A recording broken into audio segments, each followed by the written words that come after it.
Graças ao Senhor por mais esse tempo que podemos ter juntos aqui, de adoração, de comunhão. Como é preciosa a reunião do povo de Deus, corpo de Cristo, família de Deus. Vamos pedir a ajuda do Senhor para esse tempo de meditação na palavra, mais uma vez. Senhor, somos tão agradecidos, porque nós podemos morar em Ti e ter o Senhor morando em nós.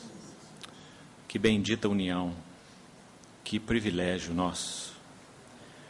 Pedimos ao Senhor que nesse tempo de reunião, essa verdade seja de igual maneira experimentada. Nós somos o Teu povo, o Senhor é o nosso Deus.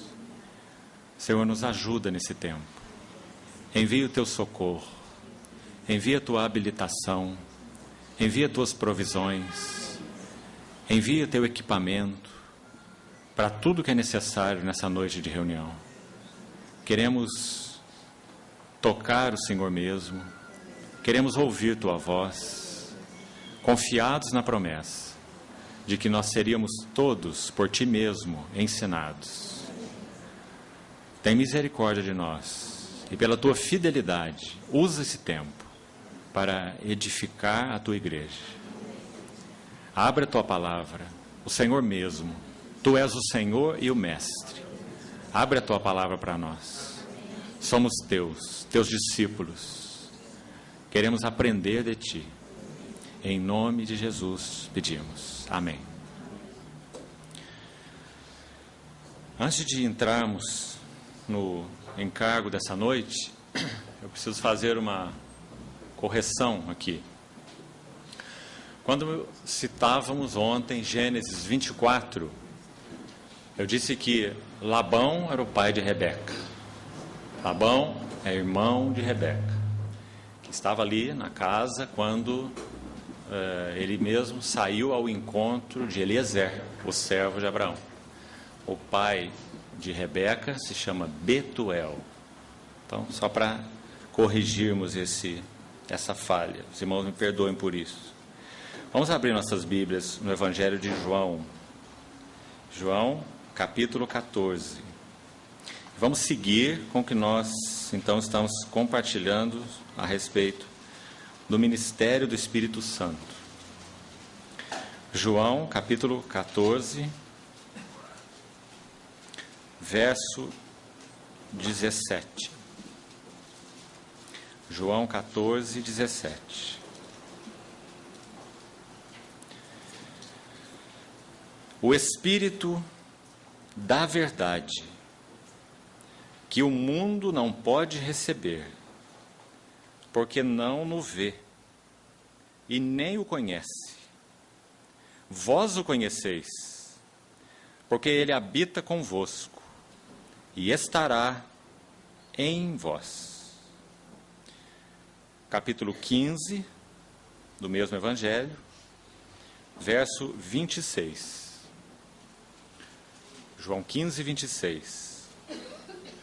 Quando, porém, vier o Consolador, que eu vos enviarei da parte do Pai, o Espírito da verdade, que dele procede, esse dará testemunho de mim, e vós também testemunhareis, porque estáis comigo desde o princípio. E ainda no capítulo 16, verso 13. Capítulo 16, verso 13. Quando vier, porém, o Espírito da verdade, ele vos guiará a toda a verdade, porque não falará por si mesmo, mas dirá tudo o que tiver ouvido e vos anunciará as coisas que hão de vir. Temos dito, então, desde o primeiro dia, que nosso encargo para esse tempo, até o final de semana, é compartilharmos a respeito de retermos a cabeça. O significado da expressão de Paulo em Colossenses 2,19. Reter a cabeça. E como já falamos, não há nenhuma pretensão em nós de esgotarmos esse assunto. Mas nós queríamos pontuar naquilo que entendemos ser encargo do Senhor, o que seria mais central nesse assunto do reter a cabeça. O que é necessário para que uma assembleia, retenha a cabeça? E o que é necessário, paralelamente, para que nós, como pessoas, também retenhamos a cabeça, embora o nosso foco, como falamos, será primordialmente nesse aspecto coletivo, esse aspecto da assembleia, esse aspecto da condução do Espírito, da liderança do Espírito, dos relacionamentos pelo Espírito, do servir no Espírito. Mas, repetindo uma vez mais, o aspecto pessoal e o aspecto corporativo são inseparáveis. E é muito óbvio o porquê. Nós somos membros de um corpo. O corpo funciona, os membros funcionam, o corpo funciona, então os dois aspectos são inseparáveis. O primeiro assunto que vimos foi a respeito de não nos distrairmos de Cristo. E o quão sério isso é. Interessante, irmãos. Nós vamos para a universidade, nós estudamos anatomia, nós estudamos astronomia, nós estudamos biologia. Nós vamos para o seminário, nós estudamos cristologia. Mas o que a Bíblia nos ensina a respeito de Cristo não é cristologia. Mas o Espírito da Verdade nos foi enviado para que nós possamos conhecer a Cristo e não a cristologia. Infelizmente, numa boa parte dos seminários no nosso país, você entra com um pouco de fé e sai sem fé nenhuma. O chamado do Senhor para nós é que nós possamos conhecer Cristo como Ele é. E esse conhecimento só é possível pela instrumentalidade do Espírito Santo. Então nós lemos 3 textos aqui em João, capítulos 14, 15 e 16. Porque nosso segundo tópico, que iniciamos ontem, nesse assunto do reter a cabeça, é que é impossível, de maneira prática, real, retermos a cabeça se nós não formos liderados pelo Espírito Santo. Andar no Espírito de maneira nenhuma é uma opção. Ou nós andamos no Espírito, ou nós andamos na carne. Ou nós servimos no Espírito, ou nós servimos na carne. Não há outra maneira de respondermos a quem Cristo é e aos propósitos de Deus em Cristo, senão pelo Espírito. Ele foi enviado para isso.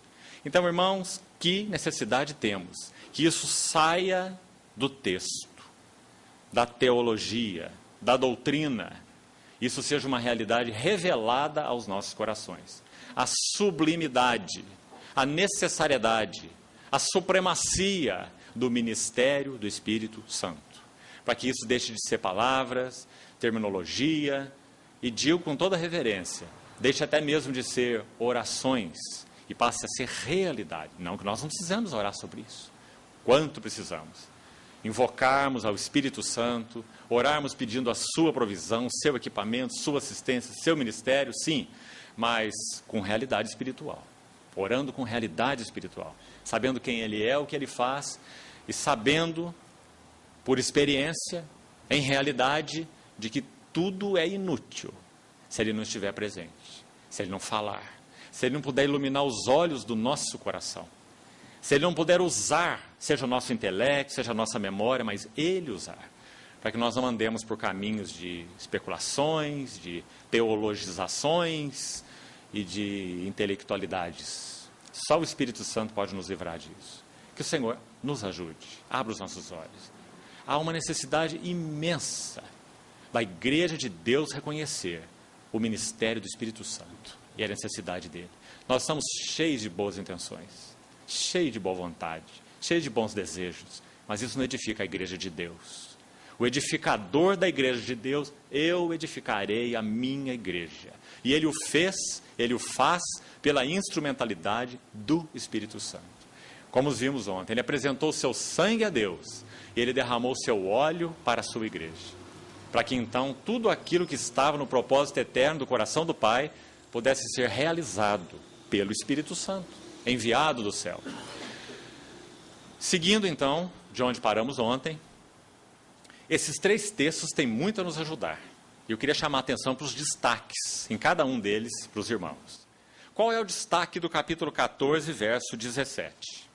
Olhe o verso de novo e olhe o contexto. E você vai ver que é muito claro. O destaque aqui são 3 gloriosas verdades a respeito de quem é o Espírito Santo e qual é o ministério do Espírito Santo. As 2 coisas, pessoa e obra do Espírito Santo. 3 gloriosas verdades e revelações aqui em João. Primeira, João 14, 17. Habitação do Espírito Santo. Essa é a ênfase aqui. Habitação do Espírito Santo.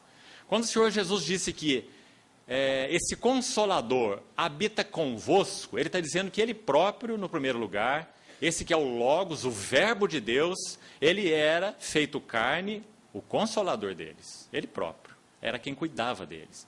Mas quando ele ascendesse ao trono como Deus homem e fosse entronizado, então ele enviaria da parte do Pai o Espírito Santo. E esse então habitaria em nós. Então o convosco é acrescentado para o em vós. E que diferença importante é essa? Então a ênfase aqui é habitação do Espírito Santo. Graças ao Senhor.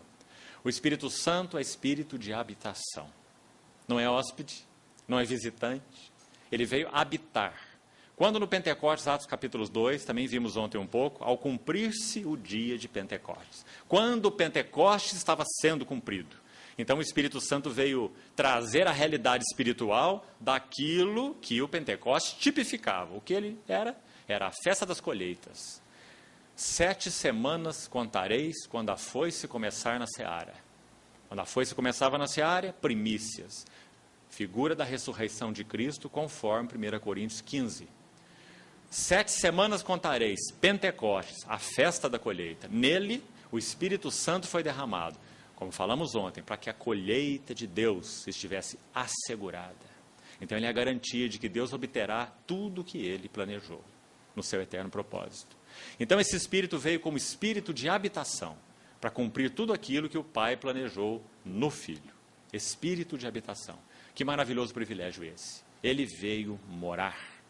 Ele veio fazer morada em nós. Segundo texto, João capítulo 15. E se você então notou, há 3 citações a respeito do Espírito Santo como Espírito da verdade. Uma em cada capítulo. 14, 15 e 16. Mesma expressão. Espírito da verdade. E sabemos que a maneira como João usa essa palavra verdade, ela tem a ver não apenas com a verdade objetiva.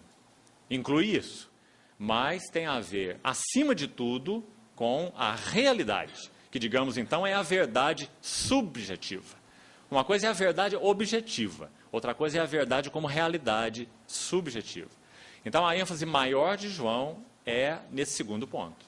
É a realidade, aquilo no que somos introduzidos e conhecemos. João enfatiza muito esse conhecer. Lembra quando ele começa a sua epístola?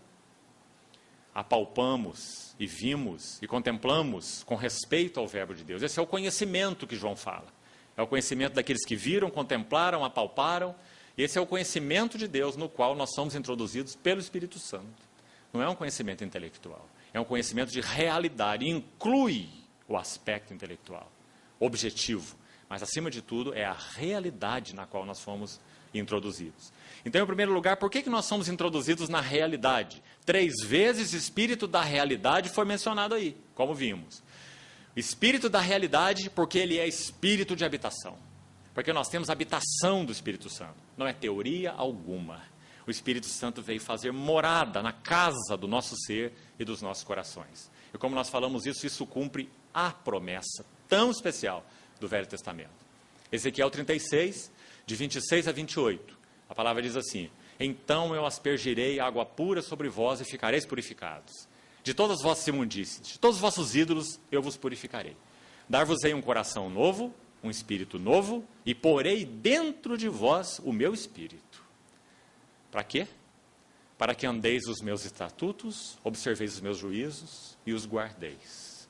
A promessa. Porei dentro em vós o meu espírito. Mesma coisa Jeremias 31. garantindo que o Senhor faria uma nova aliança com o seu povo, tão especial que Ele escreveria nos seus corações suas leis. Nas suas mentes Ele iria imprimi-las. E Ele seria o nosso Deus, e nós seríamos o seu povo, por causa do Espírito de habitação. Joel capítulo 2, também citamos ontem, o texto que Pedro cita no Pentecostes, em Atos 2, quando ele prega.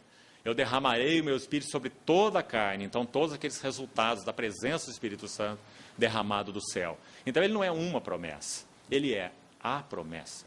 Aliás, é essa expressão que Pedro usa quando ele termina o seu sermão no Pentecostes. Quando ele conclui no verso 36 de Atos 2, dizendo assim: esteja absolutamente certa toda a casa de Israel que este Jesus, que vós crucificastes, Deus o fez Senhor e Cristo. E qual era a evidência que ele está no trono? Qual era a evidência que Deus o fez Senhor e Cristo? Qual era? O derramamento do Espírito Santo. Porque Pedro usa 4 vezes naquela mensagem de Atos 2. Isto é aquilo. Você já estudou o sermão de Pedro? É um sermão de 7 pontos. E por 4 vezes ele usa a expressão: isto é aquilo. Isso que está acontecendo é aquilo. Isso que ocorre é aquilo que foi dito. Né? Se referindo então ao Espírito Santo. Então, depois do verso 36, quando ele conclui seu sermão, ele recebe uma pergunta daqueles que ouviram. E a pergunta é: que faremos, irmãos? E o que ele responde? Arrependei-vos, cada um de vós seja batizado em nome de Jesus Cristo, para a remissão dos vossos pecados, e recebereis o dom, não um dom, mas o dom do Espírito Santo. E aí ele continua: porque há promessa, e não uma promessa, porque há promessa, aquela promessa tão esperada, a promessa do Velho Testamento, que Deus viria habitar no seu povo, seria um com o seu povo, serei seu Deus, eles serão meu povo. O Senhor poderia olhar para nós e dizer: é meu. Nós poderíamos olhar para Ele e dizer: é nosso. Essa é a promessa da velha aliança. E nós obtivemos isso por causa do Espírito Santo, o Espírito de habitação. Habita convosco, mas Ele estará, um passo mais, Ele estará em vós. Que maravilhoso. A habitação do Espírito, capítulo 14, verso 17. No capítulo 15, o próximo passo. Qual é a ênfase? Olhe para a sua Bíblia. Capítulo 15, versos 26 e 27. Também está muito evidente. Aqui é o testemunho do Espírito. Esse mesmo Espírito Santo que veio habitar em nós, ele é o Espírito que dá testemunho. Graças ao Senhor por isso. Testemunho é resultado de andar no Espírito. Isso é testemunho. Testemunho, irmãos, não é um estilo de vida mudado. Graças ao Senhor, inclui isto. Testemunho não é um palavreado mudado. Testemunho não é uma maneira de vestir mudada. E realmente, de novo, graças ao Senhor, porque inclui tudo isso. Tudo isso tem importância. Mas testemunho está atrás de tudo isso. Testemunho é a habitação do Espírito Santo em nós. Ele é o Espírito que dá testemunho. Sabe por que ele dá testemunho? Segundo o contexto aqui de todos esses discursos preciosos, de João 13 até João 17, ele dá testemunho porque ele revela Cristo em nós. Ele me glorificará, diz o Senhor Jesus. Ele me glorificará. Por quê? Porque Ele vai receber tudo que é meu e vou usar de anunciar. Ele vos introduzirá em toda a verdade. Então vós testemunhareis. O Espírito Santo é o Espírito de testemunho. Testemunho é andar no Espírito. Como isso precisa ficar claro para nós, não é? Porque a religião inverte isso. Você creu no Senhor, então agora, olhe, cuide de sua vida. Você precisa testemunhar. Né? Testemunho é resultado da habitação do Espírito. O Espírito habita, nós aprendemos, nós que vivemos no Espírito, digamos como uma esfera, né? Romanos 8:9 diz assim: vós não estáis na carne, mas no Espírito. Viu isso? Não estáis na carne, mas no Espírito. Se de fato o Espírito de Cristo habita em vós. Mas em Gálatas 5:25 diz que esses que estão no Espírito, que esses que vivem no Espírito, devem também o quê? Andar no Espírito. Andar no Espírito. Então, de novo, cuidado apenas com a contemplação do assunto posicional. Estamos em Cristo, estamos no Espírito, não é? Nós estamos em Cristo, mas Cristo precisa ser formado em nós. Nós estamos no Espírito, vivemos no Espírito, mas precisamos andar no Espírito, não é? Então, toda verdade tem dois lados, o objetivo e o subjetivo. Então, a ênfase aqui no capítulo 15 é o testemunho do Espírito. Talvez fosse bom nós irmos a um texto aqui para ilustrar essa verdade tão maravilhosa e que poder e que descanso isso traz para nós. Se somos liderados pelo Espírito Santo e estamos com a ajuda do Senhor, aprendendo a andar no Espírito. Lucas capítulo 12, se você quiser consultar o texto, Lucas 12, 11 e 12. Esse texto diz assim, Nosso Senhor falando para os seus discípulos, que quando eles fossem levados às autoridades, às sinagogas, eles não deveriam se preocupar com o que eles deviam responder. E sabe o que ele diz? Veja lá, vamos abrir esse texto.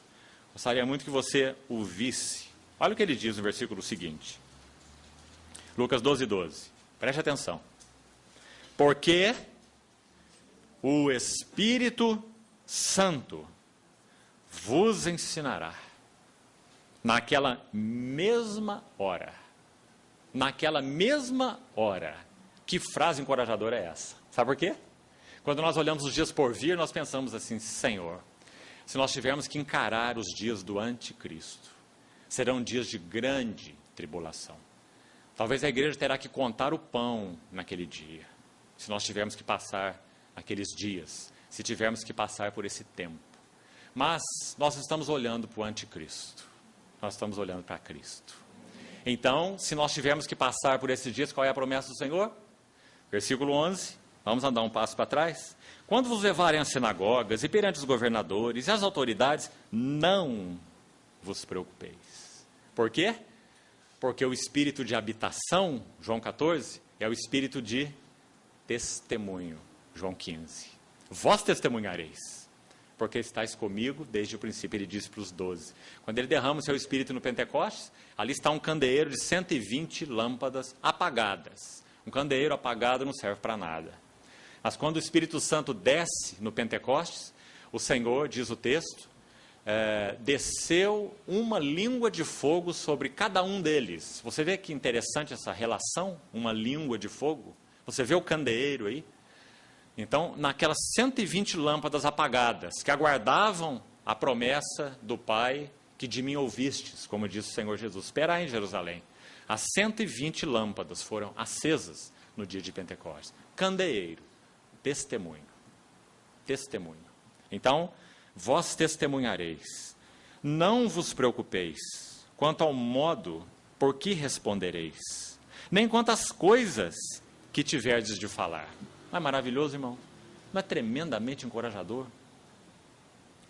Porque o Espírito Santo vos ensinará naquela mesma hora.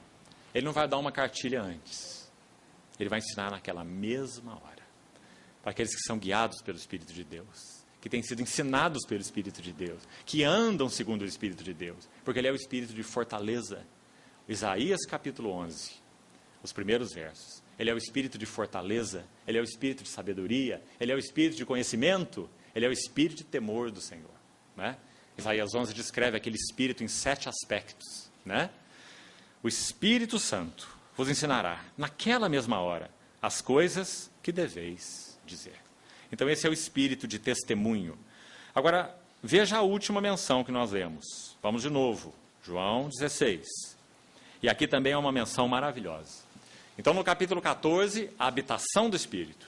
No capítulo 15, o testemunho do Espírito. No capítulo 16, verso 13, a liderança do Espírito. Quando vier o Espírito da verdade, ou o Espírito da realidade, ele vos guiará. No capítulo 14, ele habitará. No capítulo 15, ele testemunhará. No capítulo 16, ele guiará a toda a verdade. Habitação, testemunho e liderança. Guarde isso. Medite sobre isso. Se deleite nisso. Adore a Deus por isso. E peçamos ao Senhor para nos introduzir nessas realidades. O Espírito da verdade que vos guiará. Conduzir, guiar a toda a verdade, realidade.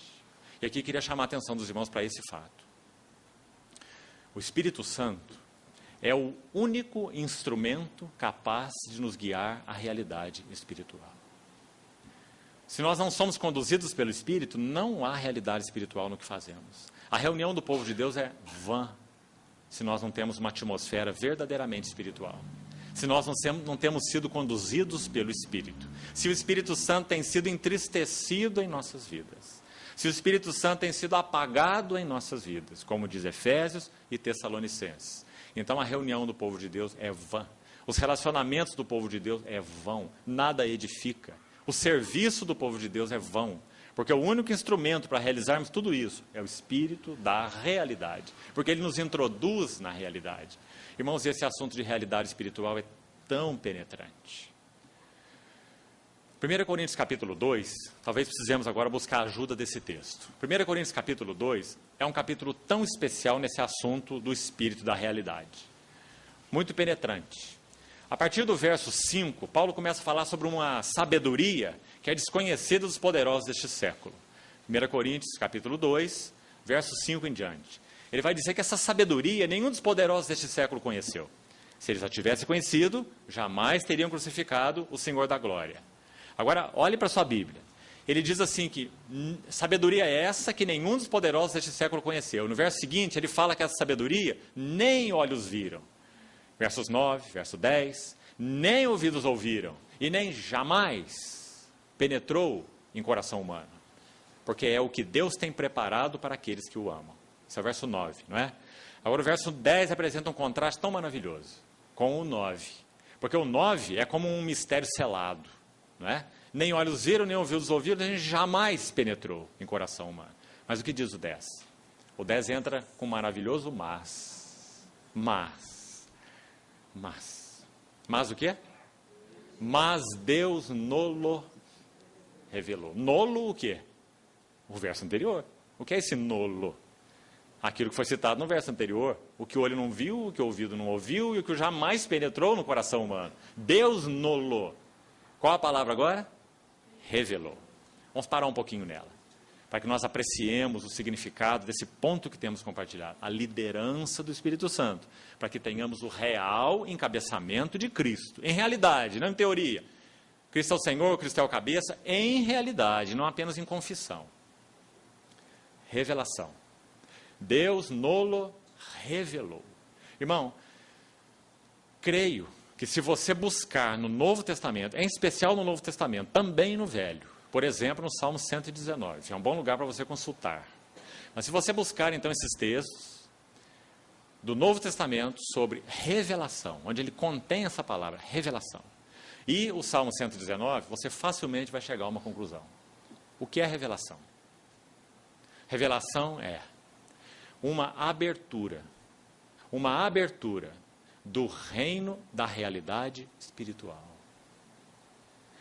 Pelo Espírito Santo, porque ninguém faz isso a não ser Ele, só Ele. Abertura do reino da realidade espiritual, pelo Espírito Santo. Realidade espiritual reunida na pessoa de Cristo. Isso é revelação. Revelação não é passe de mágica. Revelação é uma instrumentalidade do Espírito Santo abrindo o reino da realidade espiritual. Há o reino animal, há o reino vegetal, ao reino mineral, ao reino natural e ao reino espiritual. Quem não nascer de novo não pode ver o reino de Deus. Quem não nascer de novo não pode entrar no reino de Deus. Esse é o reino da realidade espiritual.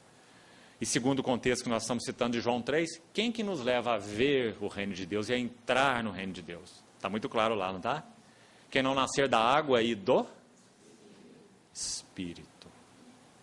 Porque o que é nascido da carne é carne. Sempre será carne. Carne educada, mais carne. Carne social, mais carne. Né? Carne instruída, carne intelectual, mais carne. O que é nascido da carne é carne. Porque é uma outra esfera, completamente separada da carne. É a do Espírito. Nós só podemos ser introduzidos nela pelo Espírito. Então, irmãos, que nossos joelhos se dobrem diante do Senhor. E que nós percamos todo orgulho espiritual. Toda soberba. Lembra Davi quando ele conclui o Salmo 19? Ele fala da grandiosidade da criação nos primeiros versos. Isaac Newton gostava muito desse salmo. Porque ele dizia, você sabe que Isaac Newton foi um cristão. Ele dizia que Deus deu para ele o privilégio de estudar as 2 galerias de arte de Deus. Ele se converteu aos 40 anos. Então ele diz, durante 40 anos estudei a primeira galeria de arte, a sua criação. E ele morreu com 80 anos. Ele diz que Deus deu mais 40 anos para ele estudar a outra galeria de arte, a sua palavra. Então o Salmo 19 começa com a sua criação. Os céus manifestam a glória de Deus e o firmamento anuncia as obras das suas mãos. Mas depois, no versículo 7, ele entra com a outra galeria de arte de Deus, que é a sua palavra. Ele diz, a lei do Senhor é perfeita e restaura a alma. O testemunho do Senhor é fiel e dá sabedoria aos simples. Então essa é a outra galeria de arte de Deus. Então depois ele falar da criação e da palavra, essas 2 galerias, ele termina dizendo assim, por eles, os teus testemunhos, a tua palavra, se admoesta o teu servo, em os guardar a grande recompensa. E olha, escute isso que ele diz, também da soberba guarda o teu servo, que ela não me domine, então eu serei irrepreensível e ficarei livre de uma grande transgressão. Irmãos, a soberba não é só uma transgressão. A soberba é a grande transgressão. Sabe por quê? Porque a soberba é o pecado de Lúcifer. Ele é o soberbo, aspirando aquilo que como criação e criatura ele nunca poderia ter. O lugar do verbo de Deus, do Filho de Deus, na glória de Deus. Então ele foi julgado por Deus, o soberbo, aspirando o que ele não tinha direito, por ser uma criatura. Então da soberba guarda teu servo, que ela não me domine. Sabe o que acontece na nossa jornada espiritual sem revelação? Sem que o Senhor mostre quem nós somos, esse nosso intelecto vão, essa nossa estrutura incapaz, conforme vamos avançar um pouco mais, daqui a pouco em 1 Coríntios 2. Sabe o que acontece conosco quando isso não acontece? Na medida em que crescemos espiritualmente, a soberba anda a par e passo com o nosso crescimento espiritual. Não nos enganemos. Quanto mais nós avançamos, sendo transformados de glória em glória, pela ação do Espírito de Deus, na imagem de Cristo, a soberba vai nos andando junto conosco, ao nosso lado. Ela vai dizendo assim para nós, olhe para você. Você está sendo transformado de glória em glória. Você está mais glorioso. Aquelas coisas que antes eram problema para você, hoje não são mais problemas. Aquelas coisas que antes enlaçavam você, antes não enlaçam mais. Olhe para você, essa é a voz da soberba. Você está sendo santificado. Você está se tornando melhor. Olha como Deus tem te usado. Você já escutou essa voz? Olhe como Deus tem te usado, como você é importante. Que pérola você é para o reino. Não é? Essa é a voz da soberba. É assim que ela caminha. Então nós vamos andando, crescendo genuinamente. Não é crescendo falsamente. É crescendo em Cristo. Cristo sendo formado em nós. E a soberba está aqui. Olhe para você. Como você está ficando belo. Né? Então da soberba livra o teu servo. Que ela não me domine. Então serei irrepreensível. E livre de uma grande transgressão. Sabe o que nos livra da soberba? Revelação. Revelação. Quem Cristo é? Quem nós somos? Temos esse tesouro em vasos de barro.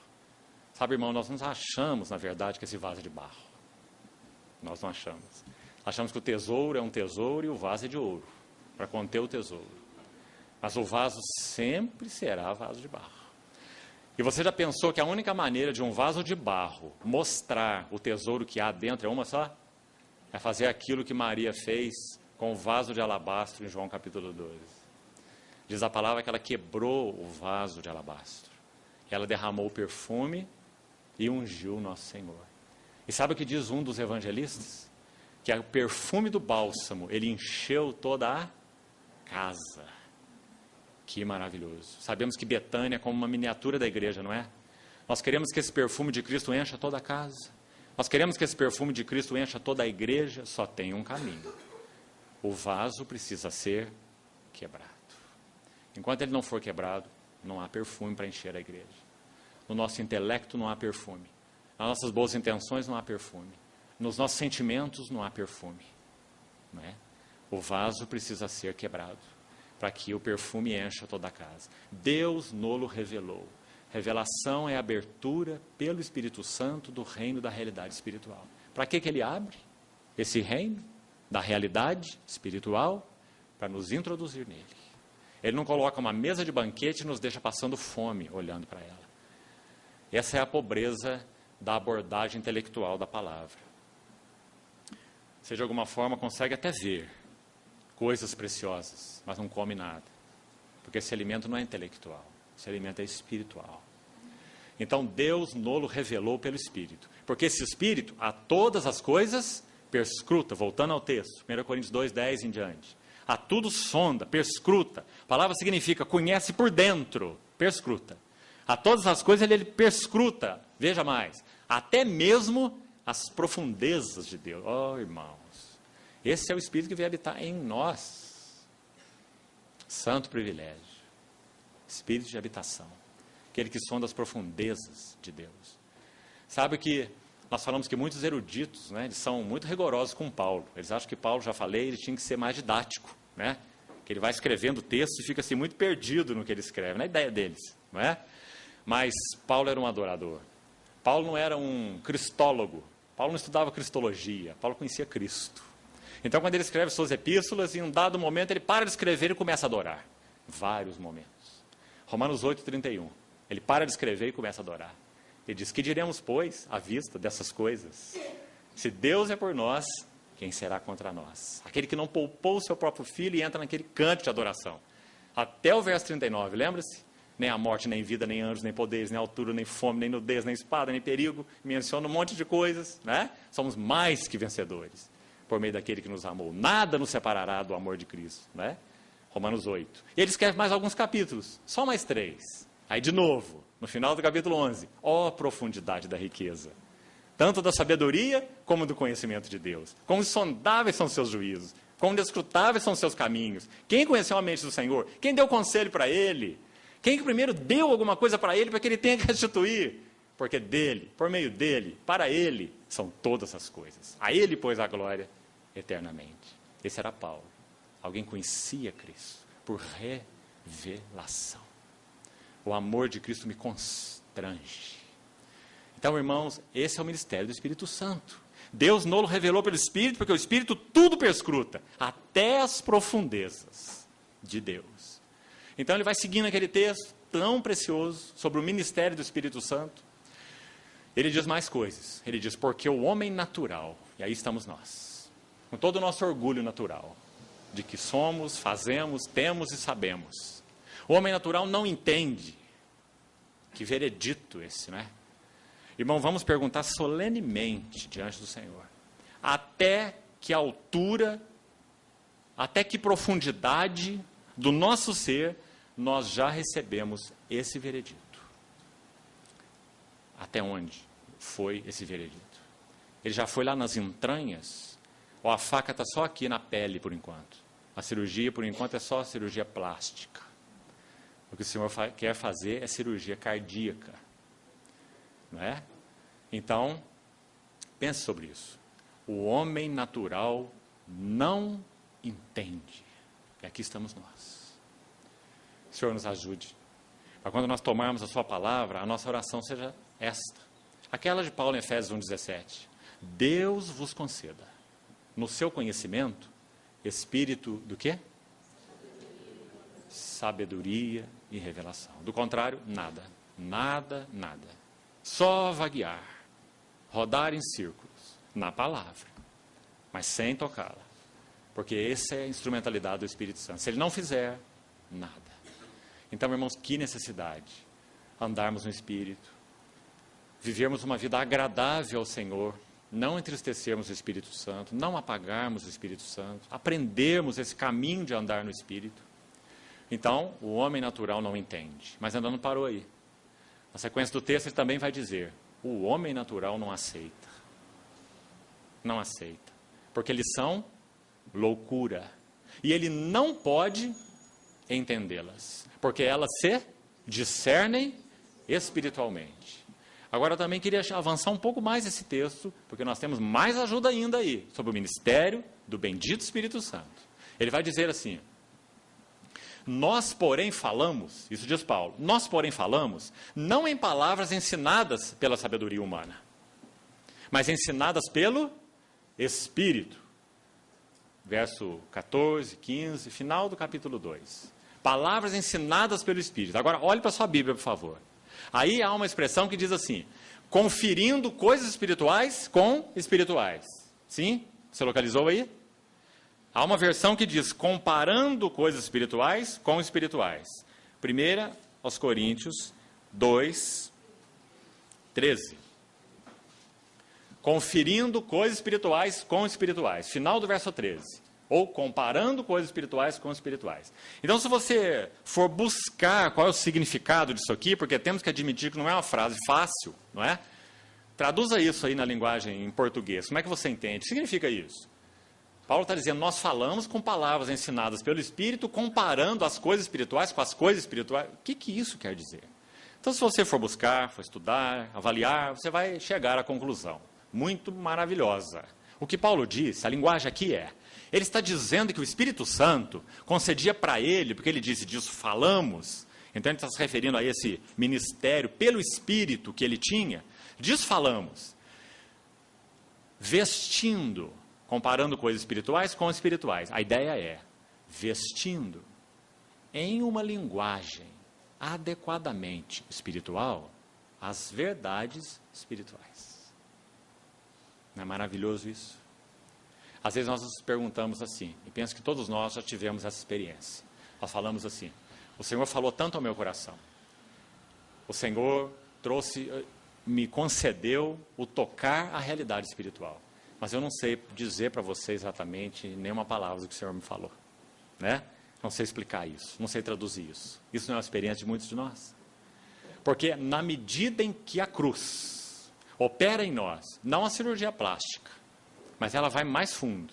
Então, a alma é separada do espírito, dividindo alma de espírito, juntas e medulas, apta para discernir pensamentos e propósitos do coração.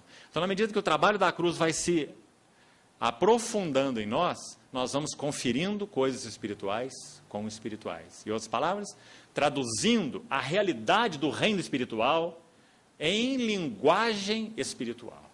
E que coisa importante é essa na questão, especialmente do ministério, como Paulo diz aí, não é verdade? Nós não podemos usar palavras inadequadas para traduzir a realidade espiritual. E quantas vezes usamos? E quantas vezes nem palavras temos, né? Então aqui é mais um aspecto do ministério do Espírito Santo, graças ao Senhor. Ele vai nos ensinar a linguagem adequada, as palavras adequadas, para traduzir a realidade espiritual que está em Cristo. As realidades do reino espiritual.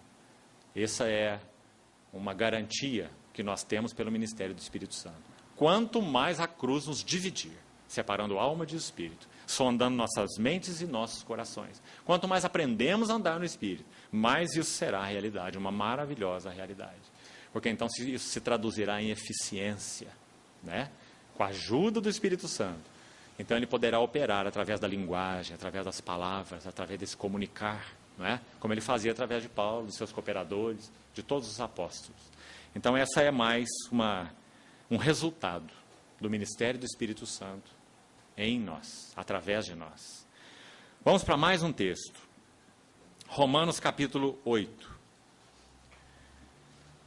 Nós vamos recolher aqui também algumas verdades sobre o ministério ainda do Espírito Santo e também, conforme o Senhor nos conduzir, até onde pudermos ir, na limitação de tempo que temos, também ver alguma coisa na Epístola aos Efésios. Romanos capítulo 8. Nós sabemos que esse é um capítulo muito especial sobre o Espírito Santo, um dos mais especiais do Novo Testamento. A quantidade de referência ao ministério do Espírito nesse capítulo é muito grande. E aspectos específicos do ministério do Espírito. Ele é o espírito de intercessão, Romanos 8, 26. Não sabemos orar como convém, ele intercede por nós. Ele é o espírito de filiação, porque ele veio a nós para a adoção de filhos, outra verdade importantíssima, que também já tocamos de leve nela. Ele veio para nos fazer plenamente filhos, filhos à imagem do Filho, não apenas para nos levar ao novo nascimento, não apenas para lançar luz naqueles que eram trevas, de trevas resplandecerá a luz, ele já fez isso, mas ele resplandeceu no nosso coração para a iluminação do conhecimento da glória de Deus na face de Cristo. Não é?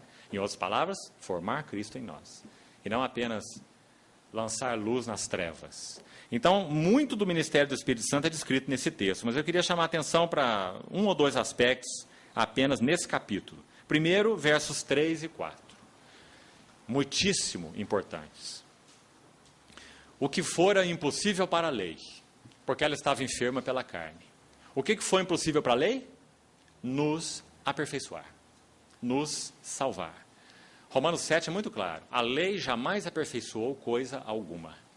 Então se introduz esperança superior pela qual nos chegamos a Deus. Né? Então, Romanos diz o que foi impossível para a lei, nos justificar, nos salvar, nos aperfeiçoar. Porque ela estava enferma pela carne. Não é pela fraqueza da lei, é pela fraqueza da carne. Então ele diz, isso fez Deus. O que o homem não podia fazer, isso fez Deus. Ele enviou seu próprio Filho, em semelhança de carne pecaminosa. Ele assumiu corpo humano, natureza humana, sem natureza pecaminosa. Então, em semelhança de carne pecaminosa, porque nele não existe pecado. Enviou o seu Filho em semelhança de carne pecaminosa e no tocante ao pecado, a ideia aí é em relação ao pecado, ou por causa do pecado, e com efeito condenou Deus na carne de Cristo, né, uma carne sem pecado, então condenou Deus na carne dele o pecado. Agora olha o verso 4. Por que Deus fez isso? Então, verso 3, obra de Cristo. Verso 4, obra do Espírito. Verso 3, sangue. Verso 4, óleo.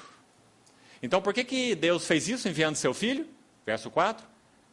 A fim de que o preceito da lei, porque nenhum i, nenhum tio jamais passará da lei, até que tudo se cumpra.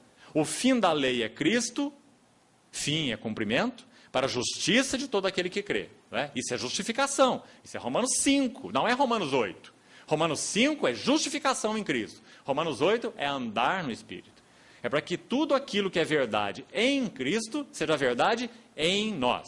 Nós que já fomos justificados em Cristo, precisamos da justiça de Cristo formada em nós. E isso é a ideia bíblica de santificação. Santificação é a justiça de Cristo formada em nós. Mas justificação é a justiça de Cristo imputada a nós. Aquele que não conheceu o pecado, Deus o fez pecado por nós. Cristo é o santo de Deus e o nosso pecado foi imputado sobre ele, não nele.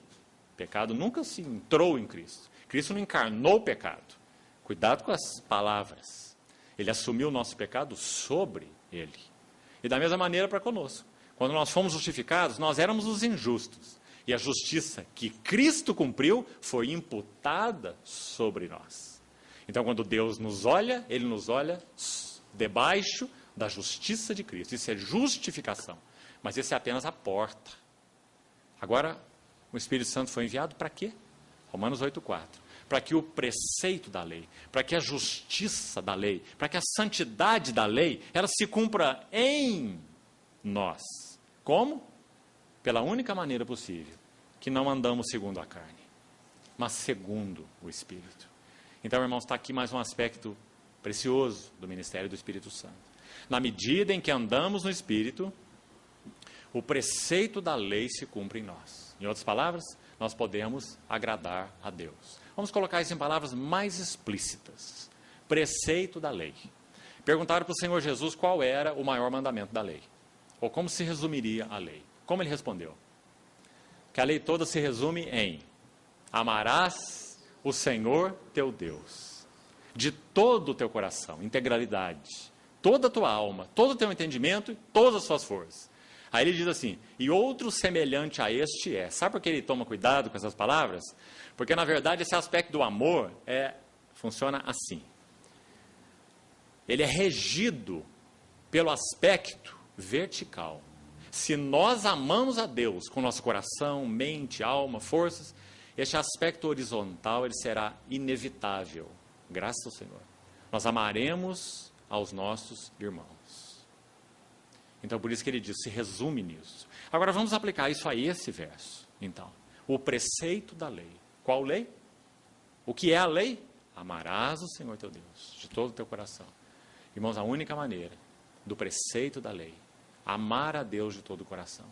A única maneira dos rivais de Cristo serem afastados do nosso coração é se nós andarmos segundo o Espírito. Para que o preceito da lei se cumpra em nós. Que não andamos segundo a carne, mas segundo o Espírito. Se aprendemos a andar segundo o Espírito, nós amaremos o Senhor de todo o nosso coração. Graças ao Senhor, porque a provisão do Espírito foi dada neste nível, nessa profundidade. Se andarmos no Espírito, os rivais de Cristo serão afastados do nosso coração. Graças ao Senhor. De certa forma, nós nem precisaremos combatê-los diretamente. Nós os combateremos indiretamente. Amando a Cristo, focados em Cristo, vivendo para Cristo, vivendo de Cristo e vivendo em Cristo. Então, os rivais de Cristo serão afastados do nosso coração, porque o preceito da lei se cumpre em nós, que não andamos segundo a carne, mas segundo o Espírito. Então, que grande encorajamento. Sim, nós podemos amar a Deus de todo o nosso coração. Cuidado, amado irmão, com qualquer visão que não te introduza na plena verdade desse fato que está sendo afirmado aqui. Toda provisão nós temos pelo Espírito de Deus para amarmos o Senhor de todo o nosso coração. Nós não precisaremos viver vidas divididas. Não precisaremos viver com dois amores, dois alvos, duas ambições. Uma coisa faço, deixando as coisas que para trás ficam e avançando para as que diante de mim estão. Prossigo para o alvo. Ganhar a Cristo e ser achado nele. Perdi todas as coisas e as considero como esterco, lixo, inútil, refúgio, para ganhar a Cristo e ser achado nele. Por que isso é possível a nós? Por causa do espírito de habitação. Porque o preceito da lei é essa requisição da lei, é essa, amarás o Senhor teu Deus, sem divisão, de todo o coração. Então isso é possível pelo ministério do Espírito Santo. Ainda nesse capítulo, mais uma verdade. Veja o verso 14. Como nós falamos, são vários aspectos que você vai encontrar aqui sobre o ministério do Espírito. Verso 14 diz: todos os que são guiados, e também já vimos isso em João 16, né? A liderança do Espírito Santo. Ele, o Espírito da realidade, ele vos guiará a toda a realidade. Porque o Senhor Jesus é o caminho, a realidade e a vida. Então o Espírito Santo glorifica Cristo, ele nos introduz na realidade que é Cristo, na realidade das coisas espirituais, na realidade do reino espiritual. Então, todos os que são guiados pelo Espírito de Deus, e aqui precisamos chamar a atenção para uma coisa, a palavra filhos, usada aqui, neste verso, é uma palavra que denota filhos que não são mais criancinhas, mas sim filhos que já são crescidos, maduros. Isso tem muito significado, porque está dizendo que esses são mais crescidos exatamente porque aprenderam a ser guiados pelo Espírito de Deus. Então, outra nota importante nesse capítulo. A última, para irmos um pouco para o livro de Efésios. Veja o verso 26, que também nós já citamos. Tão precioso. O Espírito semelhantemente nos assiste. E a ideia aqui é dar suporte. Assistência no sentido de suporte, né?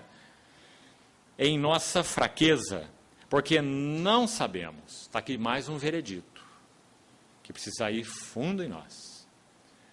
Sabe, irmãos, o que a soberba fez conosco é um desastre total.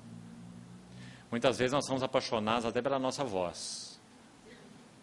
E quando nós oramos, nós contemplamos nossa oração. Quando nós adoramos, nós também contemplamos a nossa adoração. 2 lugares, pelo menos no Velho Testamento, apresentam esse princípio de uma maneira chocante, dramática. E penso que nós, com a ajuda do Senhor, precisamos encarar isso. Vou citar os 2 para os irmãos. Primeiro, a composição do incenso sagrado. no livro de Números. E também no livro de Êxodo é citado. Quando o incenso sagrado era feito, havia especiarias específicas para serem moídas junto com o incenso e fazer aquela formulação para o incenso sagrado. E há uma determinação na palavra que diz assim: todo aquele do povo que fizer tal incenso, com essa composição, para o cheirar, será eliminado do meio do povo. Incenso fala do quê? O livro de Apocalipse vai nos dizer: as taças de ouro cheias de incenso. E o incenso são as orações dos santos. Incenso fala de oração, incenso fala de adoração. Todas as vezes que nós o cheirarmos, será eliminado do meio do povo. Sabe o que isso significa? Todas as vezes que nós cheiramos nossa própria oração, todas as vezes que nós cheiramos nossa própria adoração, resultado, morte. Espiritualmente falando, morte. Não tocamos o Senhor. Nós fizemos incenso para nós. Então você já viu alguns irmãos perguntarem assim: você gostou da reunião hoje? Isso é cheirar o próprio incenso. Você gostou da reunião? A reunião não é para nós gostarmos, nem não gostarmos. Não é? A reunião é para nós ouvirmos Cristo, sentarmos aos pés dele, exalarmos todo o incenso para ele em adoração. Se ele se satisfizer, nós estaremos tão cheios de satisfação que não vamos nos conter. Não vamos ter nem vontade de ir embora. Não é? Porque ele ficou satisfeito. Esse incenso não é para nós. E de novo, Oséias 8,13. Se você conferir esse versículo lá, você vai ver de novo a mesma questão terrível, seríssima, para nós como povo de Deus.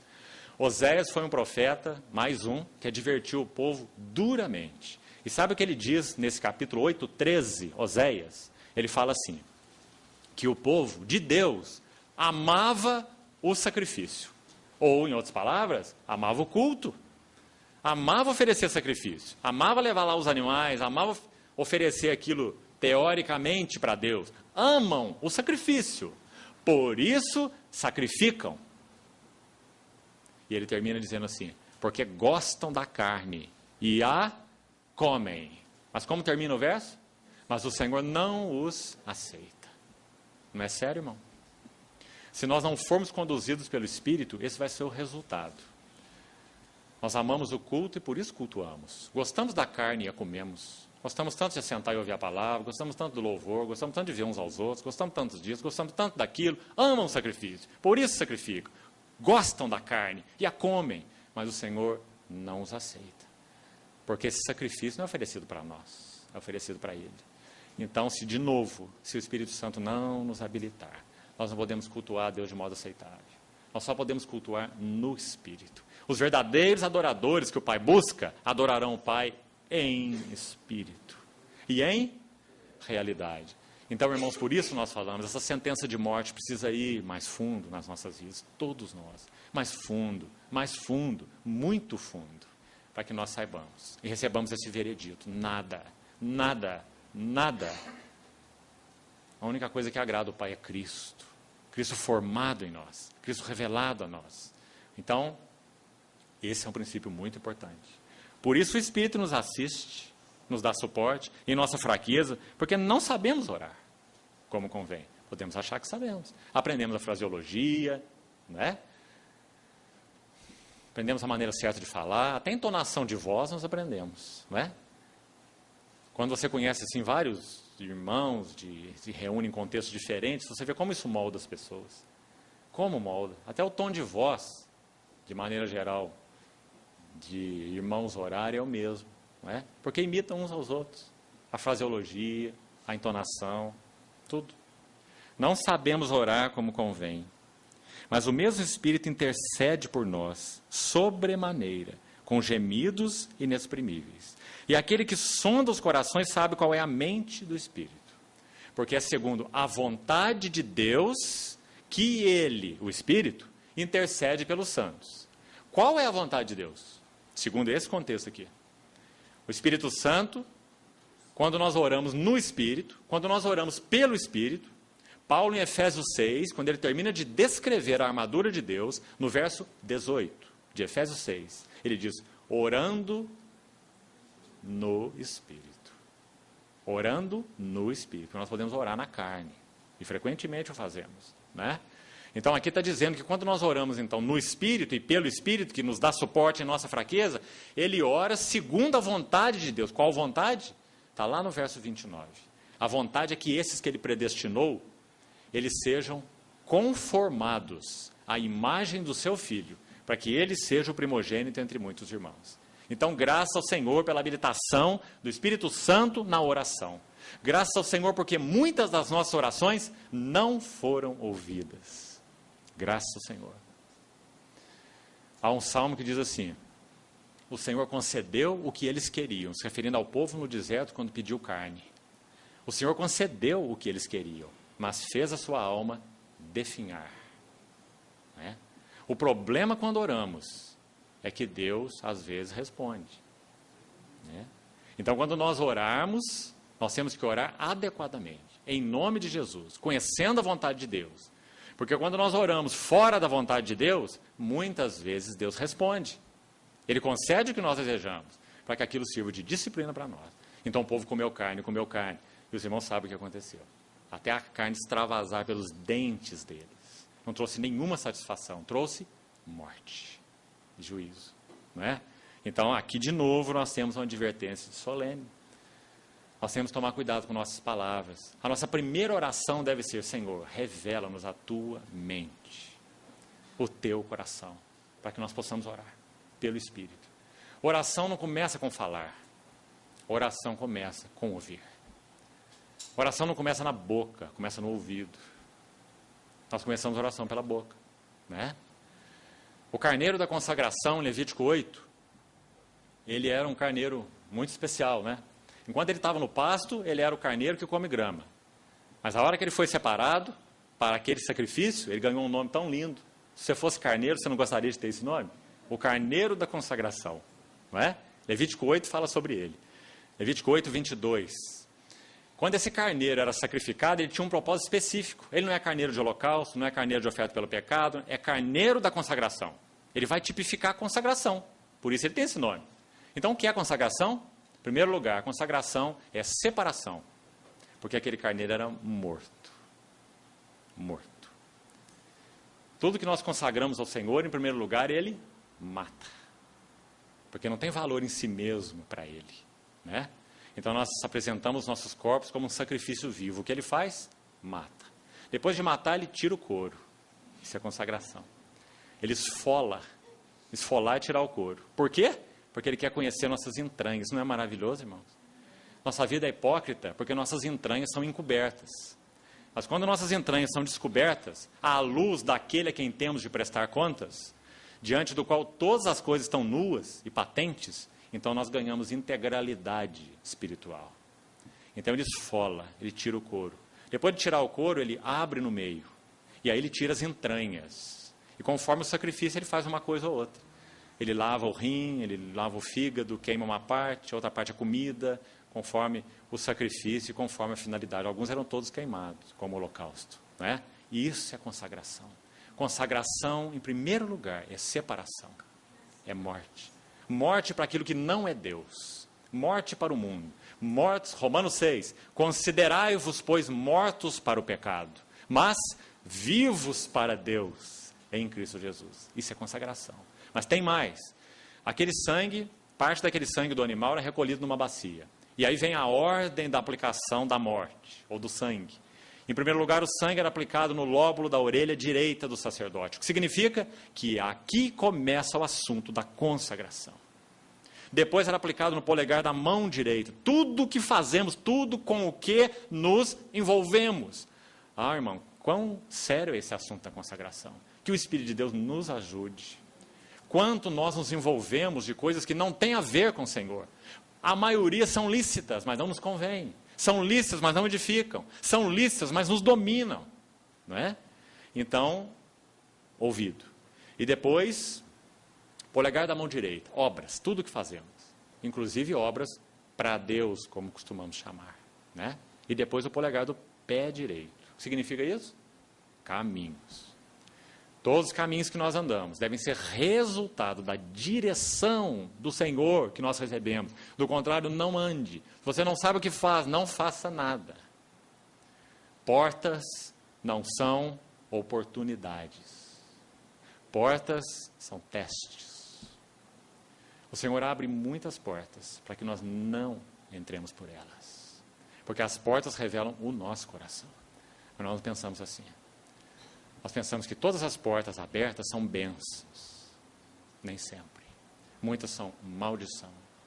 E o Senhor quer testar os nossos corações. Então, que nós aprendamos a ouvir o Senhor e andar segundo o Espírito, e não segundo as portas ou as oportunidades.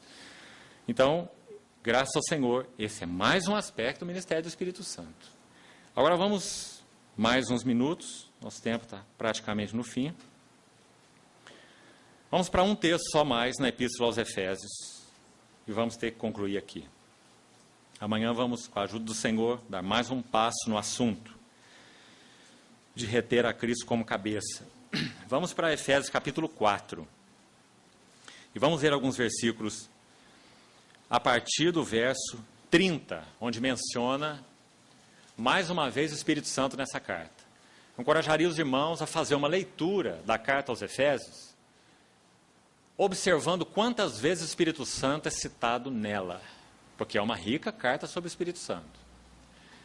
Para te ajudar, eu então já te adiantaria, são 11 vezes, 11 referências sobre o Espírito Santo e o que ele faz nessa carta, o ministério dele. Então, uma rica carta sobre o Espírito Santo. Aqui, no verso 30, não entristeçais o Espírito de Deus no qual fostes selados. Agora, no capítulo 5, verso 18, nós vamos ver algo rapidamente entre esses dois versos. O 4:30, não entristeçais o Espírito de Deus, e a próxima vez que o Espírito de Deus, Espírito Santo, é mencionado nessa epístola, está no capítulo 5, verso 18. E não vos embriagueis com vinho, no qual há dissolução, mas enchei-vos do Espírito. Então há uma lacuna aí entre estas duas menções. E se você estudar o que existe aí dentro desse espaço, é muito ajudador no sentido do ministério do Espírito Santo na vida relacional da igreja. Então ele começa dizendo assim: não entristeçais o Espírito de Deus no qual fostes selados. Está aqui mais um aspecto do ministério do Espírito Santo maravilhoso. É uma ideia já repetida aqui em Efésios, então a segunda vez. Ela já apareceu no capítulo 1, verso 13, a primeira menção do Espírito Santo. Quando diz que depois que ouvimos a palavra da verdade, o evangelho da nossa salvação, tendo nele crido, nós fomos selados com o Espírito Santo da promessa. Se você buscar ajuda, lá no livro de Daniel, está longe de Efésios, vai nos ajudar muito. Se você buscar ajuda no livro de Daniel, capítulo 6, verso 17, sabe o que você vai ver lá? O significado do selo. O que significa ser selado. Daniel 6,17 diz que Daniel foi colocado numa cova de leões, e uma pedra foi colocada sobre a cova. E diz que aquela pedra foi selada, com o anel do rei e dos seus grandes. Agora escute, para que ela foi selada? O texto de Daniel diz assim: para que nada se mudasse a respeito de Daniel. Essa é a finalidade do selo do Espírito, ou do Espírito como selo. Quando nós recebemos, em realidade, o Espírito de habitação, ele veio nos selar para que nada se mude a nosso respeito. Em outras palavras, nós fomos selados com o Espírito de pertencimento. Nós pertencemos ao Senhor Jesus. Por isso Paulo fala: nada poderá nos separar do amor de Deus que está em Cristo Jesus, o nosso Senhor. Esse é o selo do Espírito. Nada se mudasse a respeito de Daniel. Então esse Espírito que nos selou para o dia da redenção. E agora ele vai entrar no aspecto do mover do Espírito, dos relacionamentos no Espírito, na vida da igreja. Então nós vamos ser muito ajudados nesse contexto. Vamos passar rápido sobre ele, só alguns aspectos. Ele começa dizendo assim: longe de vós toda, não é se é pequena, média, grande, é toda a amargura. Irmãos, graças ao Senhor. A palavra de Deus não é mística. A palavra de Deus é espiritual e por isso mesmo ela é prática. Porque o espiritual é prático. Nosso querido irmão, servo de Deus, irmão Stephen Kong, certa vez ele disse assim: a vida cristã é sobrenaturalmente natural e naturalmente sobrenatural. Essa é a vida cristã. Esse é o reino da realidade espiritual. Você não tem cabeça e pé no céu. Você tem cabeça no céu e pé na terra. Porque nós somos testemunhos, né? Então, aqui diz, longe de vós toda amargura. Não haja entre vós nenhuma raiz de amargura que, brotando, vos perturbe. E por meio dela, muitos sejam contaminados. Então, irmãos, nós queremos encabeçamento de Cristo. Você está vendo como essas coisas estão aí etéreas, suspensas no ar, vagueando por aí? Como elas são práticas, como elas são reais. Nós queremos ser uma assembleia liderada pelo Espírito Santo. Está aqui um tremendo guia. Não entristeçais o Espírito de Deus no qual foste selados. Em primeiro lugar, longe de vós, todo tipo de amargura. Porque essa raiz brota, perturba e contamina. E nós perdemos a liderança do Espírito e perdemos então o quê? Encabeçamento de Cristo. Como reter a cabeça se é o Espírito Santo que estabelece a senhoria de Cristo e ele está entristecido? Impossível. Não podemos fazer nada no Espírito. Nem nos amar, nem servir, nem sermos edificados, nada. Seríamos só um bando de cultuadores, né? Um monte de religiosos. Mas, graças ao Senhor, esse não é nosso chamado. Nós somos habitados pelo Espírito Santo. Mas não entristeçamos o Espírito Santo. Longe de vós. Toda amargura, cólera, ira, gritaria, blasfêmias e bem assim toda malícia. Malícia. O amor não suspeita mal.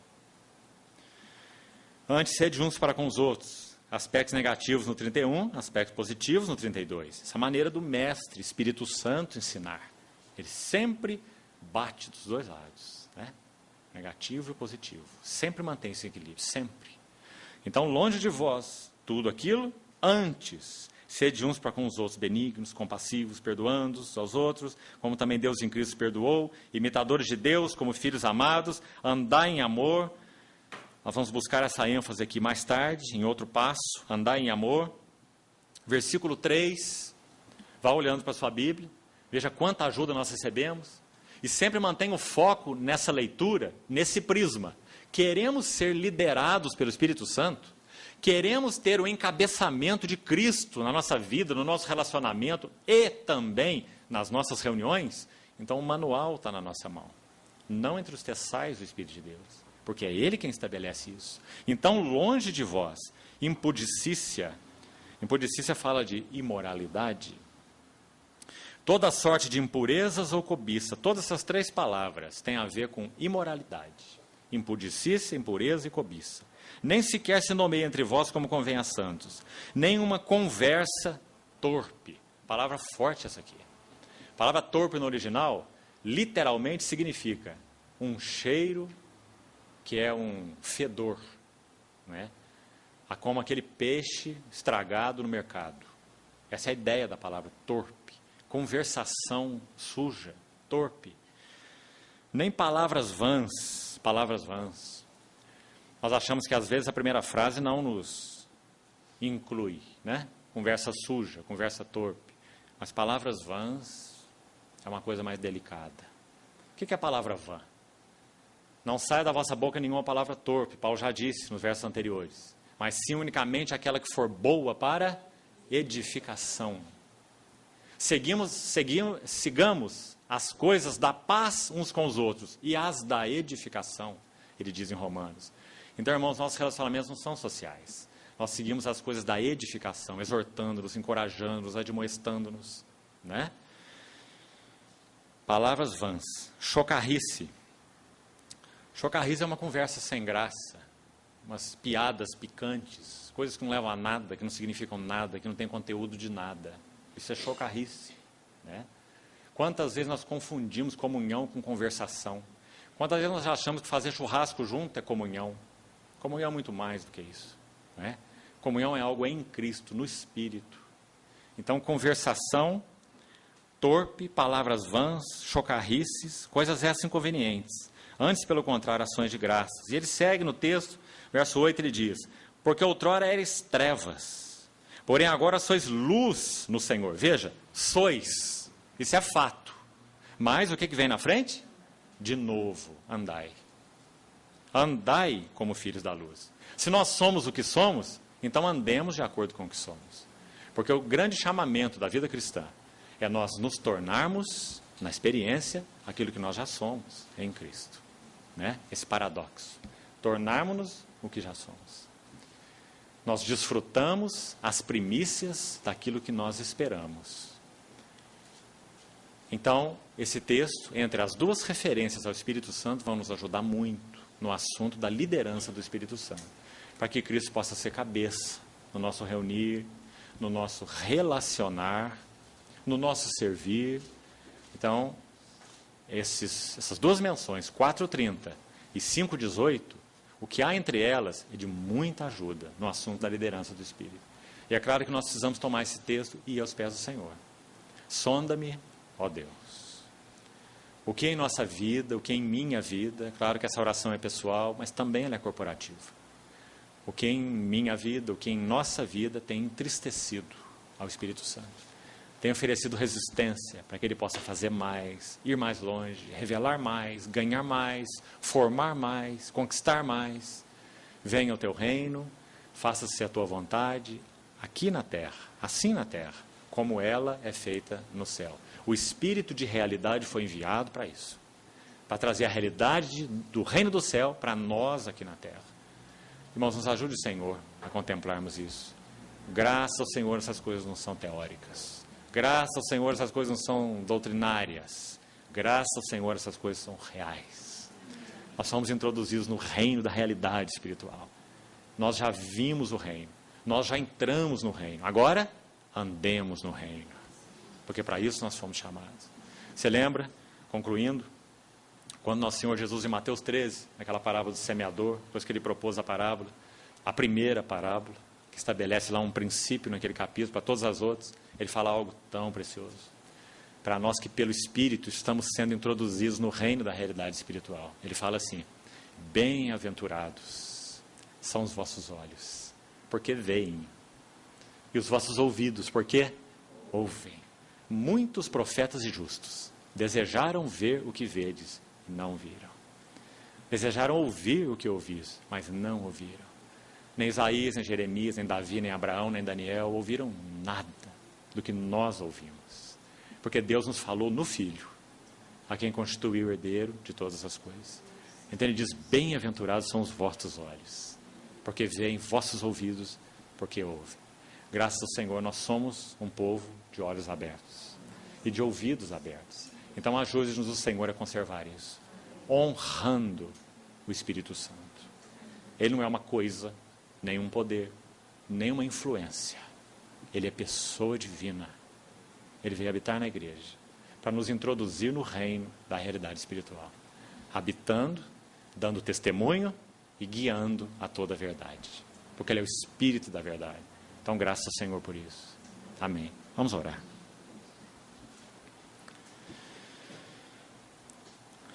Senhor, nós te pedimos que o Senhor, em verdade, dê às nossas vidas esse veredito profundo e final de quem nós somos em nós mesmos.